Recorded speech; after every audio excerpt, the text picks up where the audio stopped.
ইরানে হামলার পর ট্রাম্পের সাথে নেতানিয়াহুর ফোন আলাপ। ইসরায়েলকে লক্ষ্য করে ইরানের আকস্মিক ক্ষেপণাস্ত্র হামলার পরে দেশটির সর্বোচ্চ নিরাপত্তা পরিষদ উচ্চস্তরের কর্মকর্তাদের সাথে এক জরুরি বৈঠকে বসেন ইসরায়েলি প্রধানমন্ত্রী বেঞ্জামিন নেতানিয়াহু। রোববার 8 জুন ইসরায়েলি প্রতিরক্ষা ও কূটনৈতিক কর্মকর্তাদের বরাত দিয়ে দেশটির শীর্ষস্থানীয় গণমাধ্যম চ্যালেঞ্জ টুয়েব এই তথ্য নিশ্চিত করেন। প্রতিবেদনে বলা হয়েছে, মার্কিন প্রেসিডেন্ট ডোনাল্ড ট্রাম্পের সাথে এক গুরুত্বপূর্ণ ফোন আলাপ শেষ করার পরই নেতানিয়াহু এই উচ্চ পর্যায়ের জরুরি বৈঠক ডাকেন। তবে এই ফোন আলাপ ও বৈঠকের বিষয়ে তেল আবিব কিংবা হোয়াইট হাউসের পক্ষ থেকে এখনো আনুষ্ঠানিকভাবে কোনো তথ্য প্রকাশ করা হয়নি।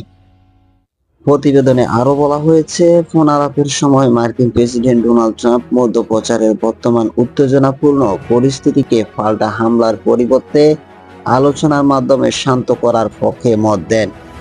এরই লক্ষ্যে তিনি ইসরায়েলের প্রধানমন্ত্রী এই মুহূর্তে বড় ধরনের কোনো পদক্ষেপ না নিয়ে আরো বেশ কয়েকদিন ধৈর্য ধারণ ও পরিস্থিতি পর্যবেক্ষণ করার পরামর্শ দিয়েছিলেন। দর্শক, ভিডিওটি ভালো লাগলে লাইক, কমেন্ট এবং চ্যানেলটিকে সাবস্ক্রাইব করবেন এবং আমাদের নিত্য নতুন আন্তর্জাতিক নিউজ পেতে আমাদের সাথে থাকুন।